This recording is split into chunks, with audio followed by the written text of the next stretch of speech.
Hello everyone, ನಮ್ಮ fluent English ಚಾನೆಲ್ಗೆ ಸುಸ್ವಾಗತ.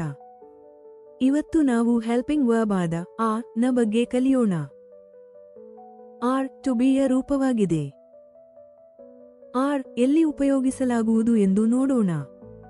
ಆರ್ ಅನ್ನು ಸೆಕೆಂಡ್ ಪರ್ಸನ್ ಸಿಂಗ್ಯುಲರ್ ಮತ್ತು ಪ್ಲೂರಲ್ ಆದ ಯು ನೊಂದಿಗೆ ಹಾಗೂ ಫಸ್ಟ್ ಮತ್ತು ಥರ್ಡ್ ಪರ್ಸನ್ ಆದ ವಿ ಮತ್ತು ದೇ ನೊಂದಿಗೆ ಉಪಯೋಗಿಸಲಾಗುವುದು. ಆರ್ ಅನ್ನು ಪ್ರೆಸೆಂಟ್ ಟೆನ್ಸ್ ಮತ್ತು ಪ್ರೆಸೆಂಟ್ ಕಂಟಿನ್ಯೂಯಸ್ ಟೆನ್ಸ್ಗಳಲ್ಲಿ ಹಾಕಲಾಗುವುದು. Example: they are soldiers. ಅವರು ಸೈನಿಕರು. You are a smart girl. ನೀನು ಒಬ್ಬ ಬುದ್ಧಿವಂತ ಹುಡುಗ. ಇವೆರಡು ಸೆಂಟೆನ್ಸಸ್ಗಳು ಪ್ರೆಸೆಂಟ್ ಟೆನ್ಸ್ ಆಗಿದೆ. We are watching a movie. ನಾವು ಚಲನಚಿತ್ರವನ್ನು ನೋಡುತ್ತಿದ್ದೇವೆ. You are arguing with me. ನೀವು ನನ್ನೊಂದಿಗೆ ವಾದ ಮಾಡುತ್ತಿದ್ದೀರಿ.